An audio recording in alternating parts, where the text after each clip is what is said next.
Good morning, YouTube, and welcome back to my channel. First things first, if you're new to the Arsenal Ross channel, make sure you hit the subscribe button.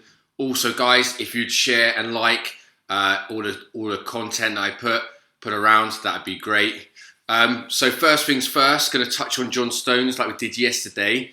So Manchester City have come out and said that he's not going anywhere. They're short of centre-backs. They've been playing Fernandinho centre-back, even though John Stones has been fit. And so why would they let him go? Well, the thing with that is, why are they playing Fernandinho centre-back when they've got John Stones sitting on the bench, who's not injured anymore? And secondly, obviously John Stones wants to get an England squad for the Euros.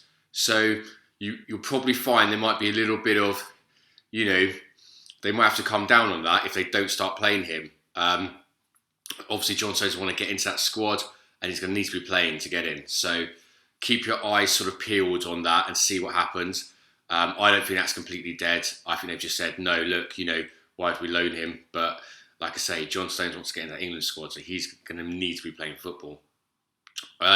Next player I'm going to talk about is Nathan Ake. Again, another player who's been linked to a very good centre-back. I'd like to see him at Arsenal. I'm not saying he's John Terry, but he's a very good defender and definitely a lot better than some of the players we've got. He's at a good age, 24. He's had a lot of experience in the Premier League. So the main reason why I want to talk about him is because Chelsea, who sold him to Bournemouth, had first refusal as part of that contract. First refusal of £40 million. They've said that they don't want him back. They're okay. They're happy with their players that they've got, and they don't need him. Obviously, got players like Tomori coming through and stuff like that. They said they just don't need him. Which then opens the doors for Arsenal. Let me know what you think about him. Let me know if you take him in the comments below. Again, I'm not saying he's the world's best centre-back, but I think he's a player we should be looking at. Like I said, he's strong. He's a good defender. He's got bags of Premier League experience. He's just come up to that right sort of age now, about 24, pushing on to 25. So another player I feel that we should definitely be looking at. Thirdly, I want to talk about Kessie of AC Milan. Again, we've been linked with him as a holding midfielder. And again, I haven't really seen a lot of him play. He plays for AC Milan, and they seem to be quite keen, actually. We're always linked with him. We seem to be quite keen to offload him.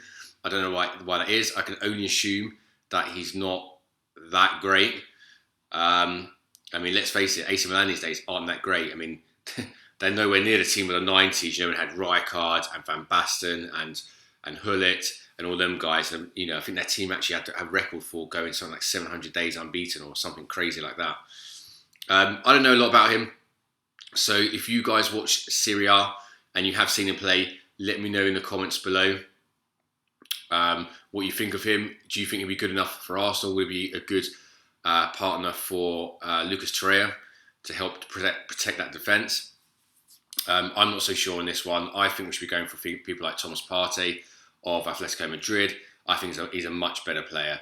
But one thing's for sure is we do need another centre-back, central midfielder even. So yeah, we need to find someone. Hopefully Granit Xhaka will leave, if not in January, at the end of the season, to Hertha Berlin, it looks like. So we'll definitely need to get someone in anyway.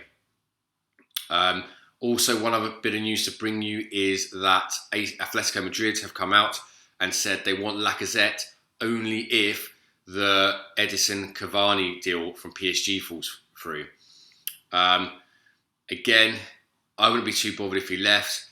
Yes, he's a good player, but we've got to do what's best for the team. We need to get the right players in the right positions. And if that means selling him, unfortunately, that's what we need to do.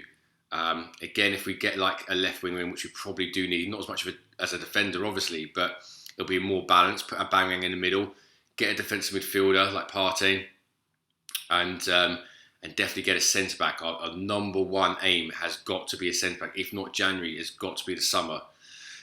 Put it all together, and we've got a much more balanced team, and a team that can hopefully bring us forward. Last, I just want to say again, I don't want to sign players who are just average at best or a bit above average. We want people who are really good or top class players.